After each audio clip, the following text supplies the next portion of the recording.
As rodas da resistência nascem do asfalto. Mentiroso, caluniador e mentiroso. Maluquista, filhotes da ditadura. Todos encontraram na ditadura.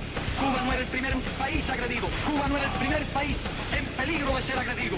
Salve, salve, queridos ouvintes. Esse é mais um Materializando a História, o podcast feito para, dentre outras coisas, analisar o nosso inconsciente, que é sempre político. Aqui quem vos fala é Rafael, psicólogo e psicanalista, amante da dúvida e um curioso das ciências políticas. Gostei da apresentação do podcast. Deu uma mudadinha, não deu? Eu gostei. Você sentiu uma variação? É, claro, eu senti, mas eu gostei. Mas é interessante, a gente precisa pensar sobre isso, né? Mas aqui quem vos fala é Cláudio Melon. Sou professor de História, estou aqui nesse podcast há praticamente um ano. Então sejam bem-vindos todos vocês.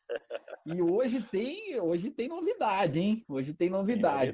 Tô empolgado. Hoje tem, né, queridos? Gente, como é que vocês estão? Eu sou o Osmar, professor de História também, mais um dos praticantes de charlatanismo desse espaço virtual. E é um prazer estar aqui mais uma vez, mais uma semana, para a gente medir a amplitude da nossa mediocridade diante da magnitude dos nossos convidados. Esqueci de falar o meu bordão, cara. No contrafluxo da ignorância.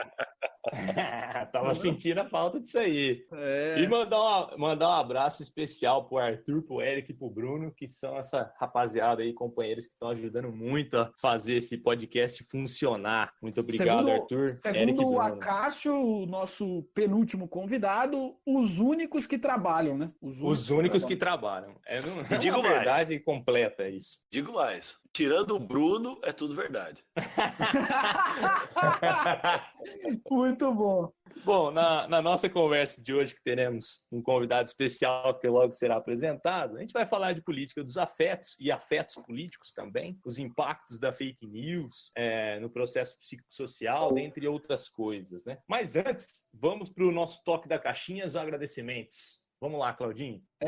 Hoje eu não tenho nenhum agradecimento especial, mas eu gostaria de deixar as nossas redes sociais para quem está nos ouvindo pela primeira vez aí, que é o @materializando no Twitter, a rede social dos jovens, e Materializando a História no Facebook, a rede social do Osmar. E se você gostar muito mesmo, não só dos nossos episódios, da maneira com que a gente trabalha aqui, né? Você pode entrar no site da Vaquinha Coletiva, apoia.se/materializando a história, e a partir de R$5 você pode colaborar muito para a construção do estúdio Havana e o estúdio Rosa Luxemburgo. Perfeito. Esqueci de uma coisa.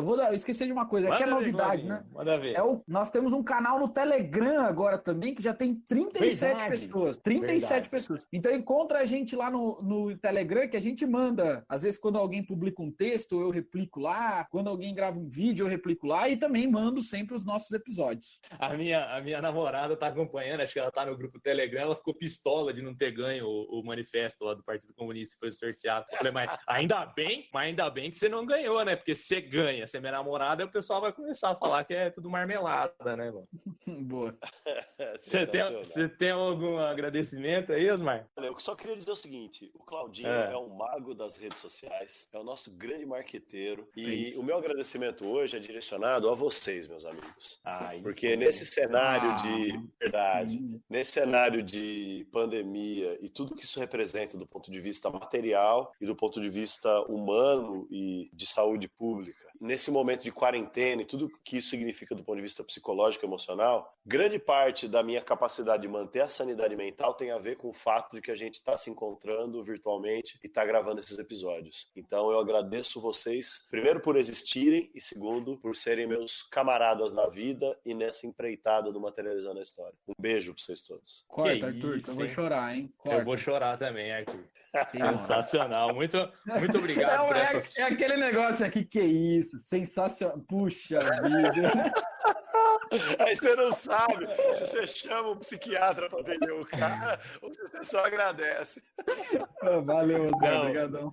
Belas palavras, Osmar, belas palavras. Em breve a gente está comemorando aí 1 ano de podcast, né, logo, e é realmente uma satisfação imensa fazer esse trabalho aí com vocês. Bom, eu tenho um agradecimento aqui, que é pro Lourenço Queiroz, foi meu colega de sala lá na Psico, e mandou uma pergunta hoje aqui para o nosso debate, muito, muito interessante. Mandar um grande abraço para ele, aprendi muito com ele, foi meu colega de estágio também, né, no CAPES, enfim. Grande abraço aí, Lourenço. Bom, então vamos agora para o nosso convidado, né? Um convidado mais do que especial, que é ele, o Christian Ingo Lenz Dunker, psicanalista, professor titular do Instituto de Psicologia da USP, coordenador do LATESFIP, que é o Laboratório de Teoria Social, Filosofia e Psicanálise, que ele coordena juntamente com o Vladimir Safatli e o Nelson da Silva Júnior. Além disso tudo que eu falei, que o Dunker faz, assim como o nosso grande historiador brasileiro, que foi mencionado aí pelo Osmar, o nosso Claudinho Melon, o Dunker também tem um canal no YouTube, onde ele mostra mais do trabalho dele, que é o canal que chama Falando Nisso. Vale a pena conferir aí, muito bom. E o Dunker também é colunista no blog da Boitempo e no portal da UOL, dentre outros. Muito obrigado por aceitar o convite e seja muito bem-vindo, Dunker.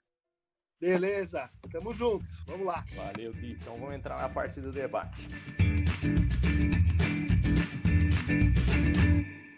Bom, pessoal, vamos lá. Então, quando eu estava pensando para montar a pauta desse podcast, né, meus companheiros, me veio muita questão dos impactos psicossociais aí da quarentena, né, porque de fato a gente está no meio de uma pandemia e é algo que urge, assim, no momento. Entretanto, tem uma inquietação acerca das fake news e desses novos processos aí de disseminação e de produção do conteúdo, que me parece tocar a temática da pandemia de maneira muito substancial também. Afinal, a gente tem visto cada vez mais aí movimentos negacionistas acerca da seriedade da pandemia e do coronavírus. Portanto, Christian, a gente aqui do Materializando a História, a gente gostaria de colocar para você como uma pergunta disparadora dessa conversa, pensando aí também, por que não, uma leitura clínica dos afetos políticos envolvidos neste processo, sobre qual é o seu olhar acerca das novas formas de produção e de circulação de conteúdo e como elas têm afetado a nossa leitura de mundo. Porque é uma coisa muito maluca tudo isso, que de uma maneira até meio que iluminista, podemos assim dizer, a internet e a globalização da informação foi passada para nós como um grande avanço assim das conquistas humanas, que até em certa medida é mesmo uma grande conquista, mas como se de fato jogaria uma luz assim frente ao obscurantismo. Só que a gente tem visto aí na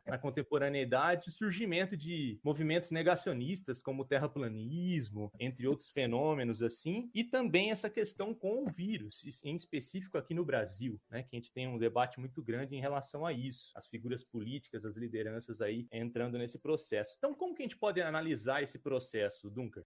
Eu acho que temos que pensar que a Covid, a pandemia, pegou cada cultura, cada país a partir do seu próprio processo histórico. E no caso brasileiro, nós temos que levar em conta a abrupta entrada no universo das opiniões, dos debates, da participação, inclusive participação política, de quase 50 milhões de pessoas. Ou seja, o Brasil é um país que 75% da sua população ela aderiu à internet, aderiu a redes sociais, muitas famílias se reconectaram, muitas pessoas passaram a frequentar um espaço que a gente discute, ele é um espaço que depende um pouco do uso, né? Ele pode ter um uso público e pode ter um uso privado. Acho que não é à toa que a gente elegeu um presidente que maneja de forma muito arguta essa fronteira entre o público e o privado. Ou seja, para atacar, ele usa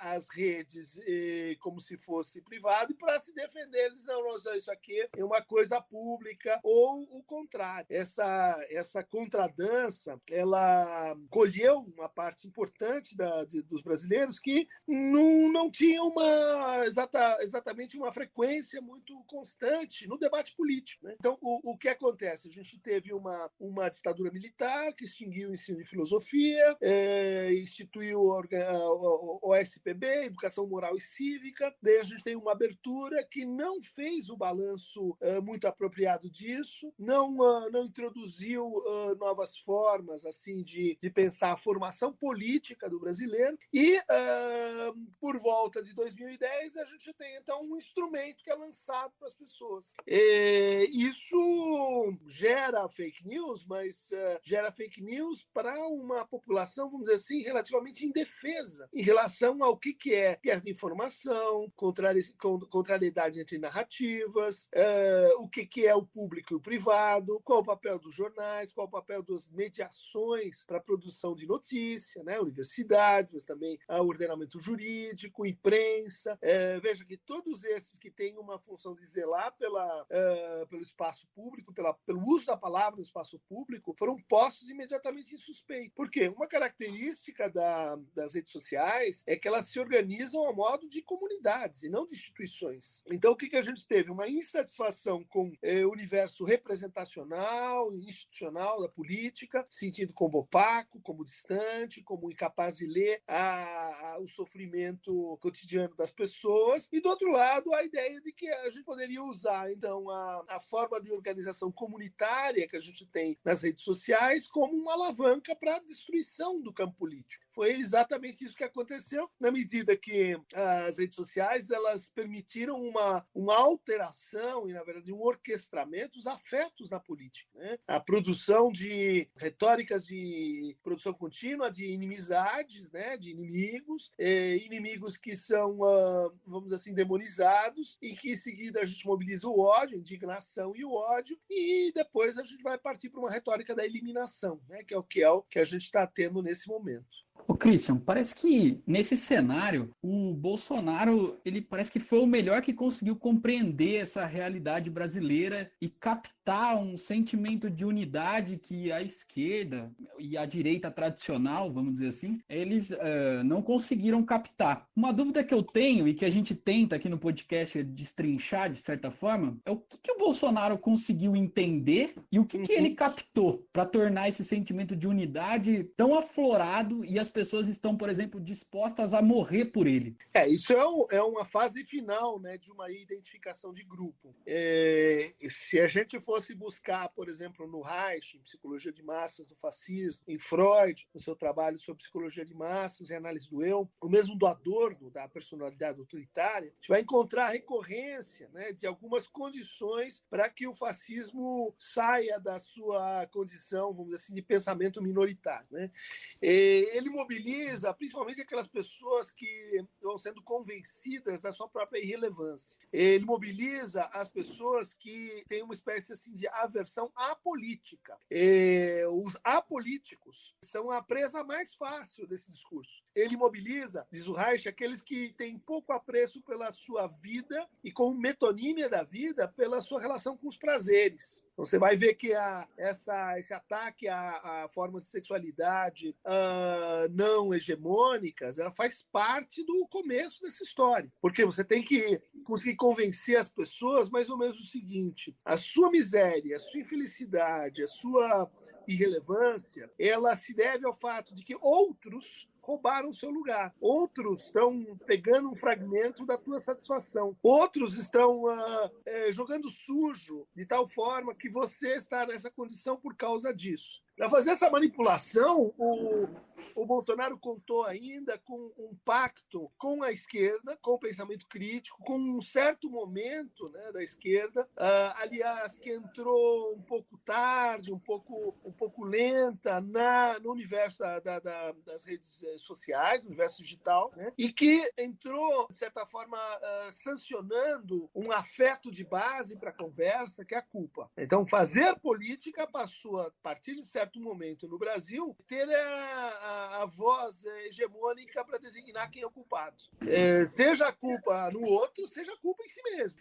E quando a gente, vamos dizer assim, acorda tacitamente que a nossa conversa é em torno da detecção de culpados, isso permitiu que, num passo seguinte, a culpa evoluísse para o ódio. Uma vez que alguém formou um consenso de que a culpa está aqui e não lá, qual é o próximo passo? Vamos, então, odiar esses que estão, assim, justificando a nossa condição de atraso, de corrupção, de inépcia, de pobreza, enfim, aí você pode carregar todo o conjunto de predicados que você quiser, porque aquela posição, no caso, né, os esquerdistas e esses que tomaram controle do país, esses que estão praticando a corrupção, eles vão ser objeto de ódio. E aí a gente teve o pacto, né, o apoio, grande parte do pensamento conservador brasileiro, e que mais uma vez, se apaixonou pelo fascismo, em torno dessa mesma retórica do vamos acumular culpas, né, e produzir ódios, sem se aperceber que isso ia se voltar contra eles também. Né? Resultado, a gente conseguiu tirar o pior do pior. Ô Christian, isso que você está falando gera um rebuliço na nossa cabeça, assim, mas me torna meio inevitável fazer uma comparação entre o que foi a ascensão desses movimentos do fascismo histórico lá na década de 30 e do que está rolando agora. Sim. E, de certa forma, a gente observa que há uma diferença, há uma semelhança muito grande, pelo menos eu penso que sim, que o contexto de crise acaba impulsionando esses afetos voltados para esse lance da identificação comunitária, né, do fechamento de comunidades que se identificam pela negação do outro. Uhum. E, ao mesmo tempo, a crise gera também uma busca pelo um sentimento de segurança, um sentimento de busca de um equilíbrio ou uma ordem social que está perdida. Só que lá na década de 30, esse grito contra a ordem, por mais que ele seja, de certa forma, por dentro de uma certa ordem capitalista, mas fora da ordem formal, assim, criticava o liberalismo, né? E afirmava o Estado como alternativa. Esse novo fenômeno, desse novo, sei lá, desse neofascismo, ou desse fascismo contemporâneo, ou qualquer que seja o nome que a gente dê, ele já está prescindindo da questão do do Estado enquanto o grande formulador. E ele busca uma convergência com o liberalismo no campo da política. Né? É conservador no campo do costume, é autoritário no campo da política e é liberal no campo da economia. Então, como é que essas coisas se articulam no seu olhar nesse cenário em que não é mais o que foi, mas em grande parte, em grande medida, é uma projeção do que já foi? Muito importante a sua colocação, né, para a gente não imaginar que o fascismo também não tem uma história. A gente fica achando que, então, para ser fascista, você tem que ter um Hitler, você tem que ter um Mussolini, você tem que ter as mesmas características, né? E, aliás, isso é problemático, porque daí você vai parear, né, ponto a ponto, e vai dizer, não, isso aqui falta, aquilo ali não tem e tal. Então, a sua comparação não procede. Né? De fato, é muito difícil caracterizar o fascismo pela sua adesão econômica, pela sua política econômica. Né? Porque se a gente pegar a Itália do Mussolini, mesmo a Alemanha de Hitler, há momentos, vamos dizer assim, de ascensão do Estado, mas há momentos de valorização dos capitalistas, empresários, que formam uma espécie de aliança com o Estado, que é, de certa maneira, uma antecipação do que a gente vai ter muitos anos depois. Né? Tem um autor chamado Paxton, que estudou o fascismo, e ele argumenta de uma maneira que me parece convincente, de que o fascismo ele se apresenta como uma autocontradição. Por isso, você não vai elencar predicados e dizer, tem isso, tem isso, tem isso, tem isso, então fascismo. Né? Porque há fascismo que são, por exemplo, mais associados a um nacionalismo, e outros, como, por exemplo, o que a gente tem agora, onde você tem uma substituição do nacionalismo por uma outra ideia de comunidade. Por exemplo, né, o mais próximo que a gente tem na história brasileira do fascismo é o integralismo Plínio Salgado.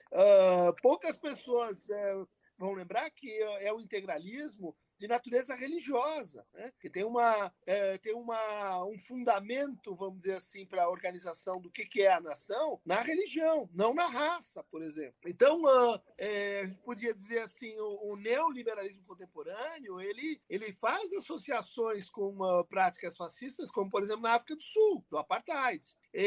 Então, é mais seguro a gente pensar em categorias assim um pouco mais ligadas, por exemplo, ao uso da violência, violência, a retórica da violência, no caso do Brasil, a valorização da família como comunidade de origem. Olha só a retórica, a família brasileira está sendo atacada, onde família tem mais peso do que brasileira, né? O fato de ser brasileira é um fato leve, porque inclusive o nacionalismo que a gente está vendo aí é um nacionalismo de colonização, né? É um nacionalismo subalterno, é um nacionalismo que não evita declarar seu amor aos Estados Unidos e a sua dependência em relação aos Estados Unidos. Né? Você vai dizer, mas que nacionalismo é esse? É um nacionalismo diferente. Ah, mas então é fascismo? É fascismo, porque o que a gente vai mobilizar aí é justamente essa ideia de uma política baseada na exclusão do adversário, né? Transformação do adversário em inimigo. Então você só tem o quê? Uma democracia customizada para aqueles que são como nós, uma democracia de condomínio, uma democracia baseada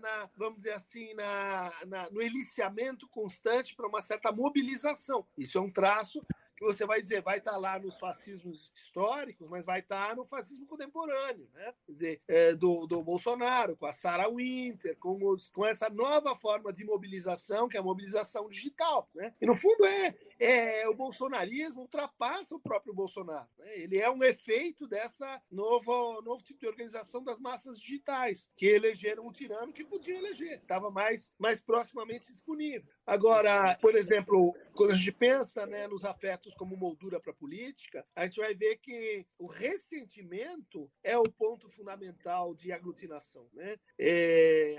Não precisa ser a vergonha do Tratado de Versalhes, a derrota para a França, a perda das colônias, né? Isso tudo está marcado, né, por um nacionalismo datado. Por quê? Porque a história do capitalismo fez com que a noção de nação se tornasse cada vez mais subalterna, cada vez mais indiferente. A nossa produção deslocalizada, a nossa produção que comporta escravização de populações periféricas, ela não depende mais da ideia de nação. É por isso que a gente pode ter um nacionalismo desse tipo e, ao mesmo tempo, fascismo. Pegando carona aí no que você falou do ressentimento, primeiro eu gostaria de perguntar para você, para a gente fazer uma diferenciação conceitual, acho que até ajudaria a entender a diferença entre afeto e sentimento, porque às vezes essas palavras elas soam meio que com o mesmo significado. Eu queria saber se elas têm mesmo esse mesmo significado. E aí, pegando o que você falou do ressentimento, quando você estava respondendo ao Cláudio lá na primeira pergunta, que se disse da questão da culpa, né? Que parece que há sempre aí uma lógica de achar os culpados e essa culpa acaba evoluindo aí para a questão do ódio. Existe também,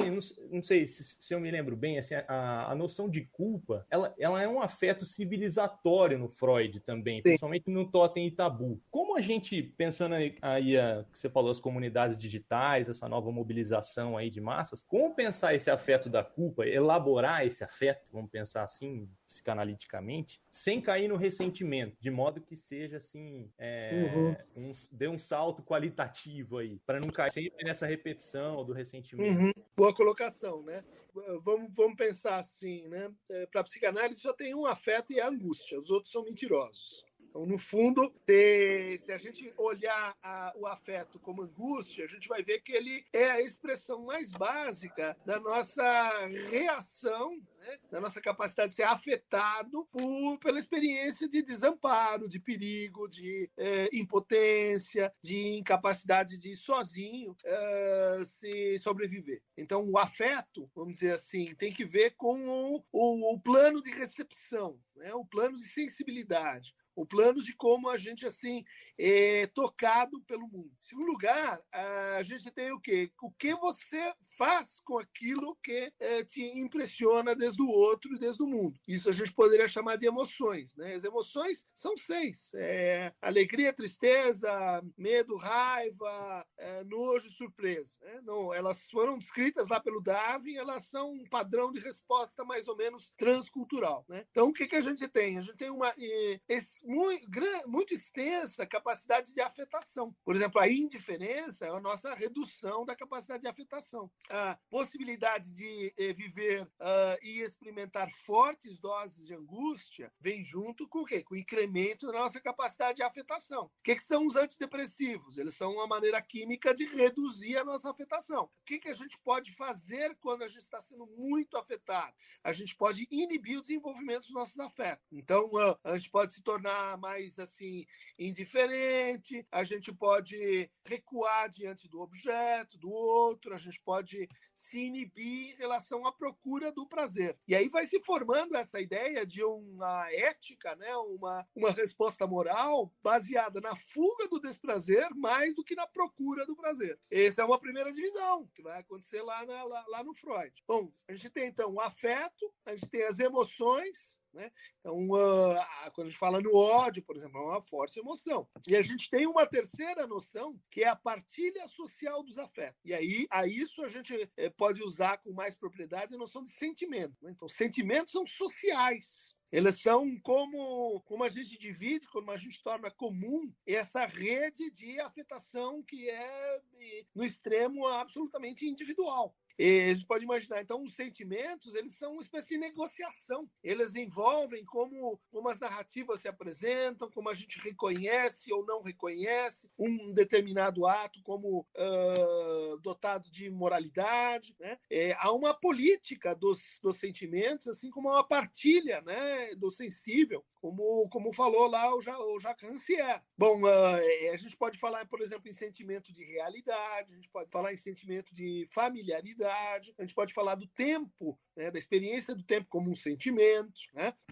Estamos acelerando, estamos lentificando, estamos atrasados. Tudo isso são gramáticas, né, de sentimentos que têm uma grande potência política. Quando a gente pensa a política unicamente como processo de representação, logo processos institucionais, isso tudo fica abolido, fica excluído, porque isso diz respeito ao quê? A processos antes chamados assim de irracionais, comunitários ou afetivos. A boa política não leva isso em conta.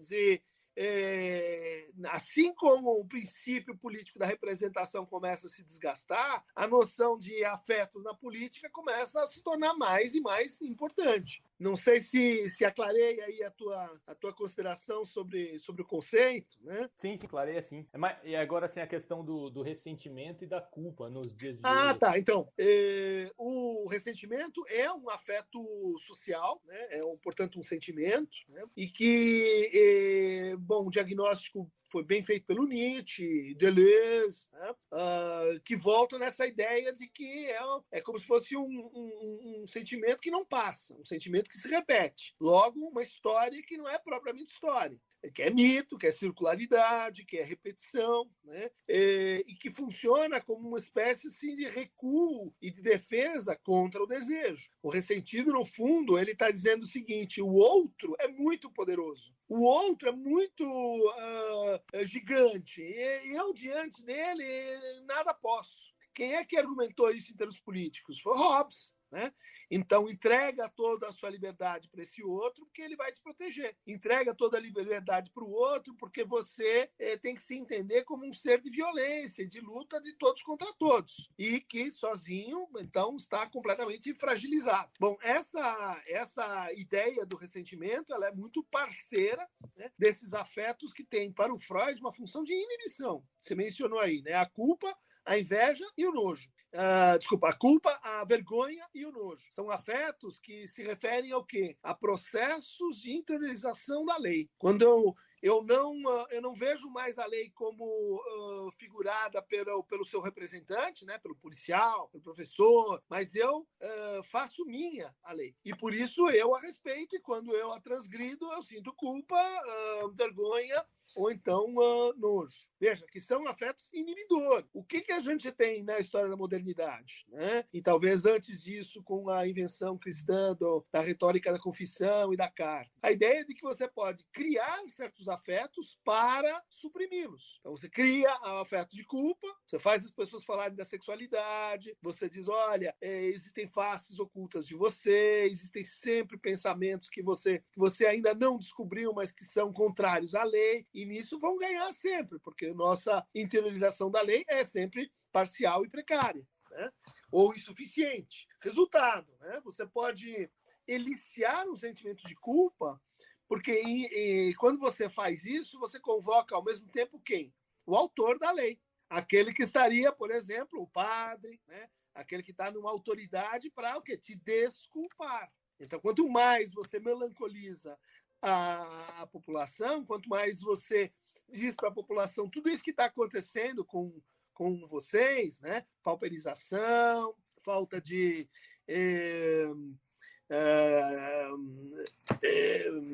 como se diz, água, esgoto, educação, saúde, violência, tudo isso que está acontecendo com vocês é culpa de vocês, né? É culpa de cada um, é culpa individualizada de cada um. Por quê? Porque não se submeteu direito à autoridade que simboliza a lei, não se submeteu direito ao pai, né? Então, as políticas da culpa, elas são, não é à toa que você citou aí totem e tabu, tributárias de um entendimento da lei, né? Baseado na ideia de exceção. Todos nós estamos submetidos à lei, mas o pai não. O pai, ela está com a sua mão forte, com a sua potencial violência, capaz de acabar com as desigualdades, né? E instituir uma verdadeira lei que viria, então, a nos proteger verdadeiramente, né? Então, retóricas desse tipo foram fortemente estimuladas por um novo cristianismo que ascendeu no Brasil, né? O neopentecostalismo de resultados, o neopentecostalismo dispensacionalista, né? Em que você vai dizer o seguinte: você não precisa mais se culpar por ser rico, você não precisa mais se culpar por querer ganhar dinheiro, né? Você precisa culpar aqueles que estão te impedindo disso, né?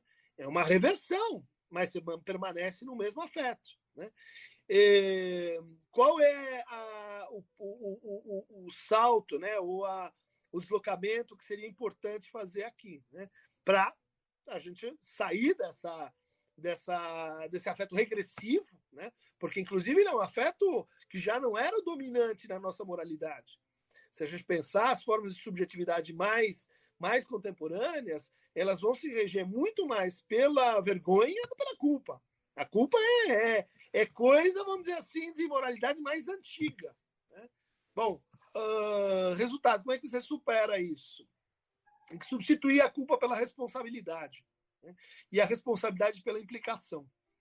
A culpa não transforma ninguém, na verdade, ela te libera para pecar de novo e depois ser absolvido de novo, né? A culpa diz respeito à sua posição no passado. Pequei, peço desculpas, estou culpado. Ok, então o que eu faço? Eu posso ou me reconciliar com a lei, né?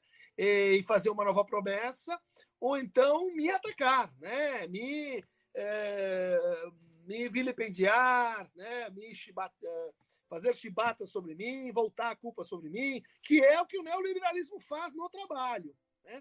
Não deu certo porque você não trabalhou o suficiente, é porque você não se dedicou à sua empregabilidade, é porque você não usou seus skills, é tudo porque você não fez. Daí a afinidade entre o neoliberalismo e a depressão como patologia fundamental dessa forma de produzir, porque ela vai individualizar a forma-valor e vai individualizar o fracasso e a exclusão, né?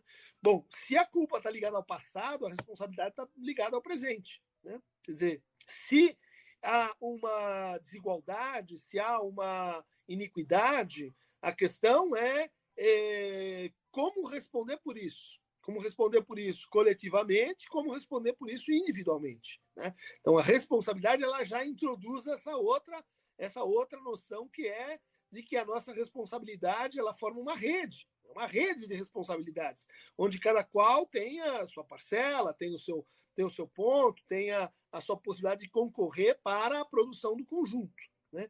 E se a gente tem um sobramento ainda mais claro em termos de orientação para o desejo, a responsabilidade, que é uma resposta no presente, vai ceder lugar a um tipo de subjetivação baseado na implicação, né? Onde eu estou vinculado não apenas com os meus atos, né? Com o que eu fiz ou deixei de fazer, com os atos do outro, mas com a própria experiência, né? Eu estou implicado com, por exemplo, a experiência de proteger o planeta. Não, mas não fui eu que fiz a poluição. Não foi você que descartou errado aquilo.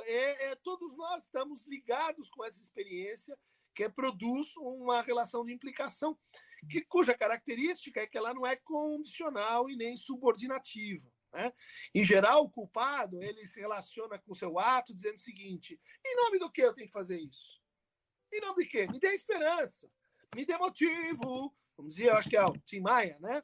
Esse é o culpado, ele está pedindo motivo o tempo todo, porque senão ele não age, né?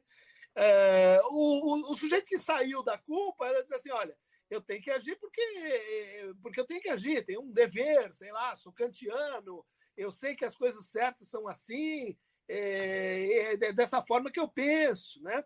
Aquele que está orientado para a implicação, ele vai dizer assim: olha, eu estou além dos deveres e direitos.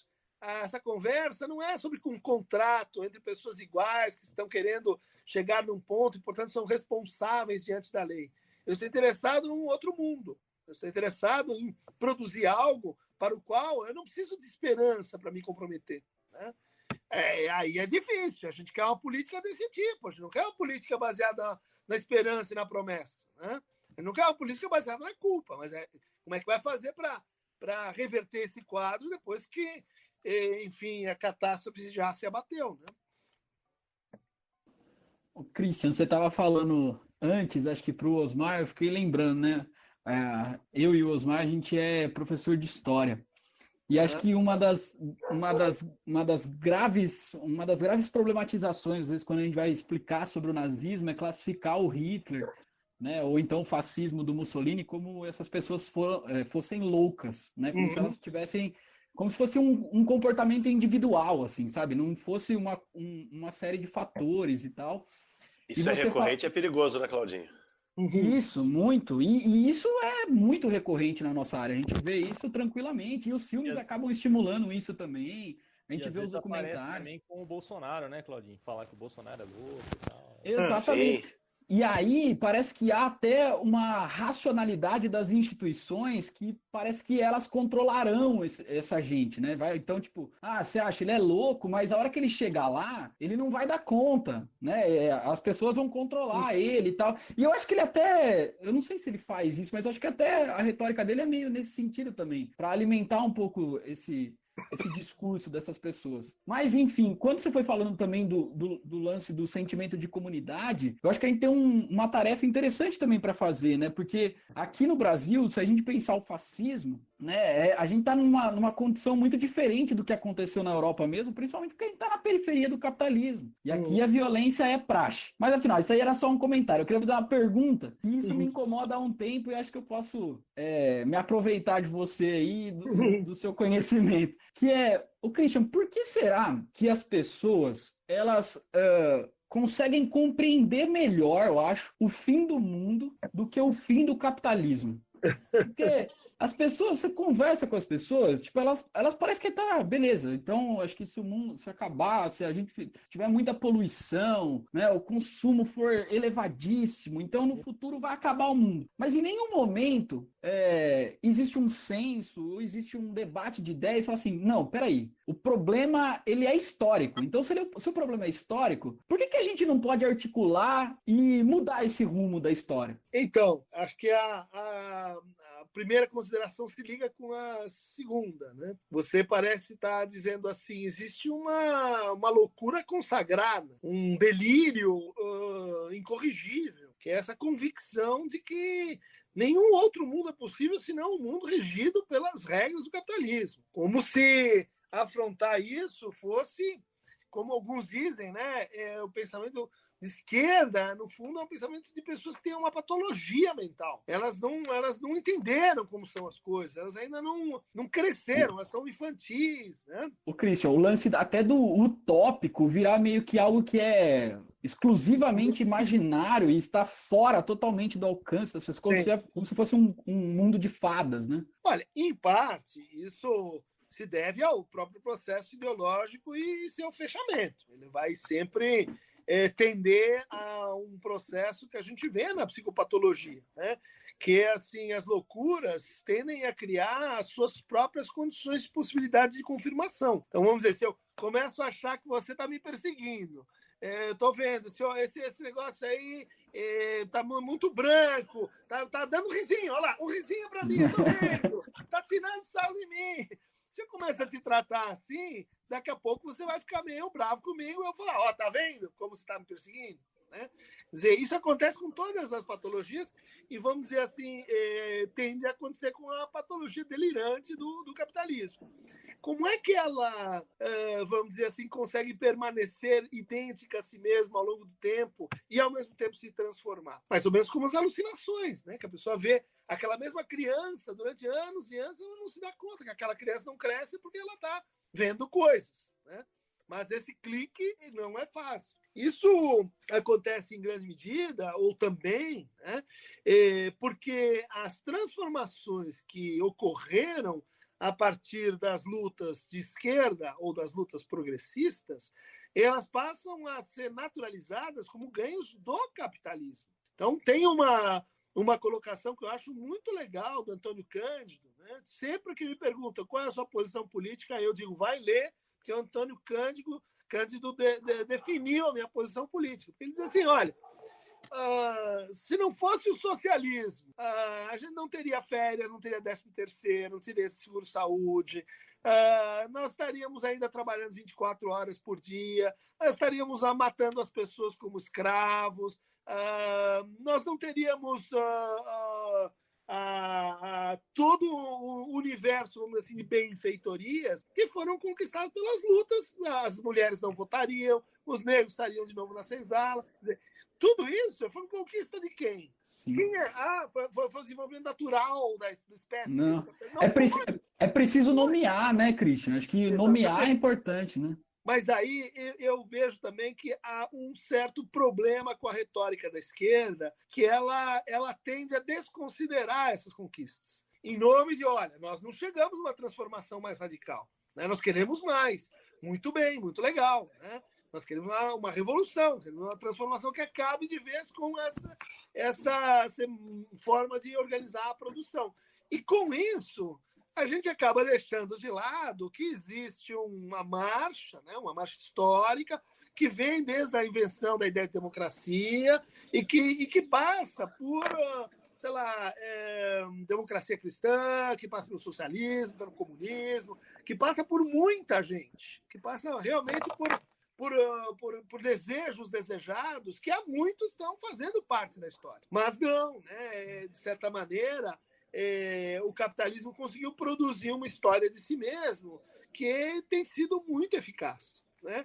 que tem escondido, né, todos esses movimentos de transformação, movimentos críticos, movimentos de renovação, né? Por mais que eles recaiam na reprodução e na sua própria incompletude, né? Eu acho interessante essa colocação sobre a loucura dos tiranos, né, e dos líderes totalitários, porque ela, de certa forma, ela faz parte da própria definição do fascismo, né? Porque a gente vai dizer assim, foi um louco sozinho que produziu tudo isso? Não. O que a gente está pouco acostumado a pensar é que existem loucuras coletivas. A gente pensa, não, e veja qual foi a loucura a qual a gente foi coletivamente levado. O que ele está falando, a palavra dele, é só promessa de campanha, sabe? É o jeito dele dizer. Então, quando ele diz eu não te estupro porque você não merece, é só uma coisa, sabe, da pessoa que ela não se conteve naquele momento, é que ela é muito autêntica. Mas não é isso que ele está querendo dizer. Né? Não é isso. Ele só está falando. Né? Quer dizer, essa loucura que começa em a gente achar que as palavras... É uma idealização, né? Você fica idealizando. Estão dizendo. A materialidade não importa mais, né? Exatamente. Daí o sujeito é eleito, ele institui esse registro com a palavra como método de governo, né? Golden Shower, você quer comer o meu choquito, a absurdidade do cara falando, e todo mundo dizendo, não, mas isso aí não tem importância, sabe? Porque a China, os Estados Unidos, a Europa, todo mundo vai perceber que é só um jeito dele falar, é só um jeito dele dizer. Então vamos matar mais 30 mil, vamos pôr arma na mão do povo, é só um jeito de falar. Quem é que tá louco? É o cara que está falando ou é esse sujeito que está aproveitando essa retórica para autorizar a sua ignorância, a sua vontade de não saber, a sua alienação, né? Então, se a gente muda um pouquinho a concepção de loucura, né, a gente vai ver que o Bolsonaro é um pobre coitado, é um pequeno grande homem, como dizia o Adorno, né? Sim. De fato, o tio do churrasco. Ele não aguenta um debate com ninguém. É um limitado. Né? Mas, você vai dizer, o problema não é ele. O problema é que o cara, nesta posição, ele consegue produzir uma espécie de loucura coletiva. E não quer dizer que nasceram 50 milhões de loucos no Brasil de repente, apesar dos corintianos acharem que sim. Porque, sob determinadas condições, qualquer um fica louco, qualquer um é capaz de se demitir subjetivamente e entrar num processo, vamos dizer assim, em que se eu destruir os inimigos, o mundo vai ficar menor e vai sobrar mais para mim. Ele é limitadão, mas ele é bem esperto e assessorado, né? O perigo é os assessores ali dele também. Não, então, mas aí já são os efeitos de discurso, né?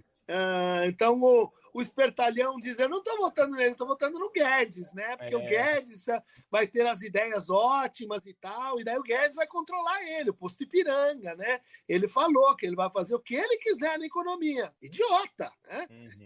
A mesma imprudência, a mesma ideia de que a pessoa não está dizendo o que ela está falando. Ela está dizendo o que você quer ouvir. Tá bom, vai nessa. Entra numa conversinha. Foi assim que os alemães, italianos e companhia terminaram onde terminaram. Não foi porque tinha um vírus no ar que, de repente, ficaram todos perversos e querendo ver os judeus arderem em Auschwitz ou Treblinka. Não! Ô, Christian, só deixa eu até pedir licença para meus amigos aqui. Eu queria só fazer uma pergunta complementar mesmo, que acho que tem muito a ver, acho que muitas pessoas também querem saber isso. Porque essas pessoas parecem operar a partir de uma lógica diferente, então, né? E a minha pergunta nem sei se dá para chamar de lógica isso também, mas como conversar com essas pessoas? Ou não tem diálogo? Não, tem diálogo, tá acontecendo, né? Veja que o bolsonarismo está minguando. A gente, de longe, quem está no calor da batalha não percebe, mas... veja a quantidade de pessoas que já estão saindo, vão sair, né? A coisa não tem pé nem cabeça. É que as pessoas demoram um tempo para, por exemplo, se separar desse funcionamento de massa. Você pode estar sozinho, você e seu computador, e estar trabalhando num registro de massa. Enquanto tiver alguém assim que você pode infernizar para alimentar a sua crença, a pessoa vai em frente. Né? Não acho que isso seja um registro assim permanente. Pelo contrário, né? As pessoas vão se separando. Mas aí vem o quê? Vem a vergonha, vem uma coisa que o brasileiro é muito difícil. E tomara que essa história mude isso, né?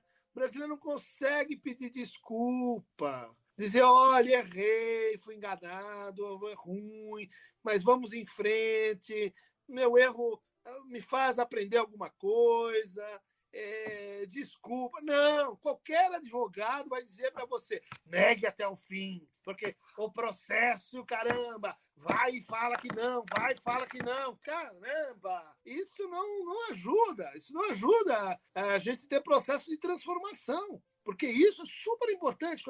Quando na clínica a gente vê um paciente que, olha, poxa, pensava de um jeito, agora estou pensando de outro, você bate palma, planta bananeira, porque o cara está indo para algum lugar. É isso que você quer. Nem que seja do X para o Y, do Y para o Z, não faz diferença, né? Mas nós não, nós achamos que o bom é o cara que tem as suas convicções, sabe? E daí eu defendo as minhas, porque eu sou esses princípios. Cara, isso é muito atraso, isso é muita província, né? Isso é muita falta de humildade. E espero que Bolsonaro nos ajude, né, a perceber com grandes erros. A gente também aprende grandes coisas, né? Perfeito. Senhores, vamos encaminhando aí. Eu tenho só uma pergunta de um ouvinte nosso, Christian. Se você puder responder, a gente já vai para o nosso momento de doutrinação marxista. Pode ser marxista ou não, pode ser uma indicação, não precisa ser necessariamente marxista. A pergunta do Lourenço Queiroz, ele diz assim que a política dos afetos, né, os afetos políticos, que é o tema do nosso debate, é um tema que desde Maquiavel e Spinoza nunca deixou de ser atual, mas curiosamente o conceito de afeto não aparece tanto nos debates lacanianos, mas ele coloca assim, mas também não sou nenhum especialista em Lacan para saber se isso faz sentido. O que você acha? Eu acho que você tem toda a razão. O Lacan, ele tem um seminário sobre angústia, ele fala sobre os afetos, né? Mas ele foi criticado por muita gente muito boa, né? Desde o Laplanche até o André Green, entre nós o Joel Biermann. Muita gente observou, né, que o centro de gravidade do pensamento lacaniano não são os afetos, né? Na verdade, ele tem uma excelente crítica da ideologia dos afetos, né? Isso a gente não pode perder isso de vista, né? Que existe toda uma ideologia, vamos dizer assim, psicológica, né, em torno dos afetos, individualista, uma maneira de pensar os afetos como figura de irracionalidade, do amor reconciliador, dos afetos como, vamos dizer assim, neutralização de conflitos sociais e sua interiorização nos indivíduos, né? Então, há uma tradição dentro da psicologia da pior espécie ligada aos afetos, né? Então, quando o Lacan faz a crítica da psicologia, ele, ao mesmo tempo, faz vamos dizer assim, um recorte nessa problemática, né? Bom, mas justamente por causa disso, nos parece que uma retomada do tema dos afetos, uma retomada inspirada no Lacan, né? Quer dizer, assim, o que seria uma teoria dos afetos se a gente fosse pensá-los numa plataforma mais política e com o Lacan, né? Tudo bem, tem o medo lá no Hobbes, tem esperança no Spinoza, tudo isso tem que ser retomado e pode ser retomado no quadro, vamos dizer assim, de reflexão crítica que o Lacan pode trazer, mas eu diria assim, é um certo Lacan, é um Lacan lido com intenção política. Tem o Lacan que vai ser lido para outra coisa. Acho que está claro que ele não será, enfim, o melhor autor para todas as temáticas, e isso depende de um esforço, né? É uma proposta, vamos dizer assim, que vem do Didier, do Badiou, vem do Vladimir, eu tento ajudar um pouco, o Judith Butler, várias pessoas que estão autores, estão pensando nisso. Aliás, estou relançando um livro que chama O Cálculo Neurótico do Gozo, pela Zagodoni, que é uma tentativa de mostrar como a noção de gozo no Lacan, ela compreende, ela assimila ideias quantitativas do Freud como a de afeto, né? Mas é um trabalho mostrar, tem gente que não vai concordar, tem outros que vão dizer, não é por aí. Isso é próprio dos grandes autores, né? De você ter controvérsias de interpretação. Perfeito, maravilha. Vamos para o momento de doutrinação, aí faremos é verdade, o nosso editor aqui está falando para você, se quiser divulgar suas redes sociais aí, que a gente faz isso na abertura, né? Tá.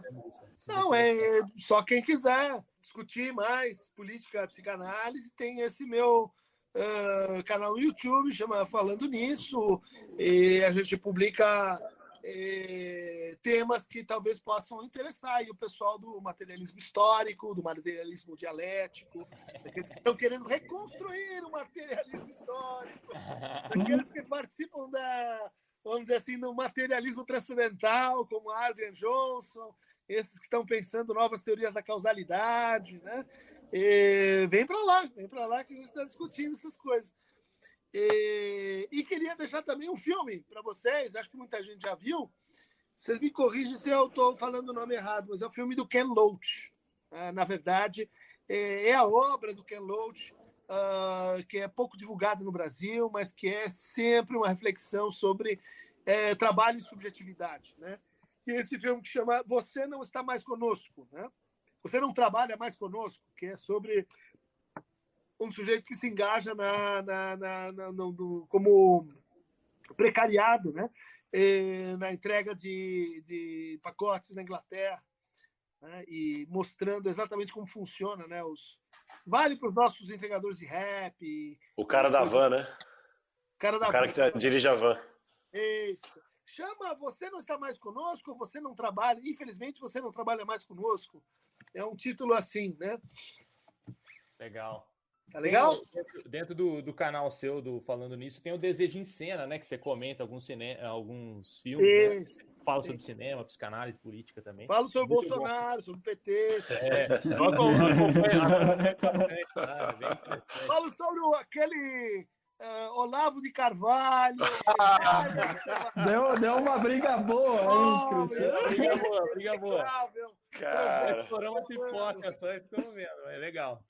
Deu uma briga boa.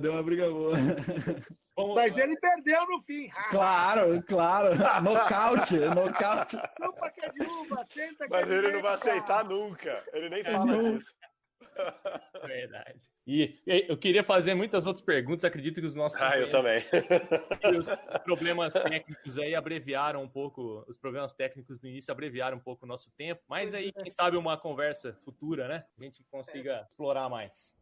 Mas deu bem, falamos bastante, achei. Foi legal. Isso o pessoal também não gosta muito, né? Podcast muito longo. Sim. Obrigado, Dunker. Obrigadão. Valeu, Christian. Um abraço, hein? Senhoras e senhores, este foi Christian Dunker.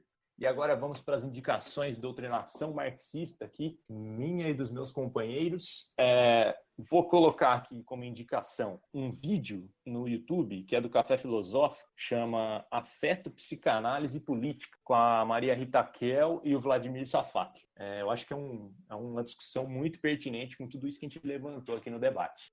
Vou indicar um negócio que não tem nada a ver com a nossa conversa de hoje, mas é um livro que eu gosto muito, de um historiador que eu admiro muito, que não é exatamente um acadêmico, apesar de ter também feito carreira na academia, que é o Jacob Gorender. O Gorender escreveu um livro sobre a guerrilha na ditadura militar que chama Combate nas Trevas. Eu acho que todo mundo que tem a pretensão de ser militante, todo mundo que tem a pretensão de ser um lutador para um mundo diferente, tem que ler esse labirinto que a galerinha dos anos 60 e 70 enfrentou na luta armada contra a ditadura militar. Combate nas Trevas, Jacob Gorender, essa é a minha indicação de hoje. Muito Perfeito. Bom. Não conhecia, viu? Vou pegar para ver. É bom, viu? É bem bom. Eu vou indicar uma coisa que me despertou há muito tempo atrás, né? Há 6 anos atrás, que foi um artigo que o Safatli escreveu na Folha de São Paulo, que chama Uma Política dos Afetos, né? Eu acho que acho que o primeiro contato que eu tive com esse conceito específico e trouxe um despertar aí interessante. Eu vou colocar o link na descrição, você pode acessar. Eu queria fazer uma indicação que eu acho que tem a ver com um lance, não tem a ver com a nossa discussão feita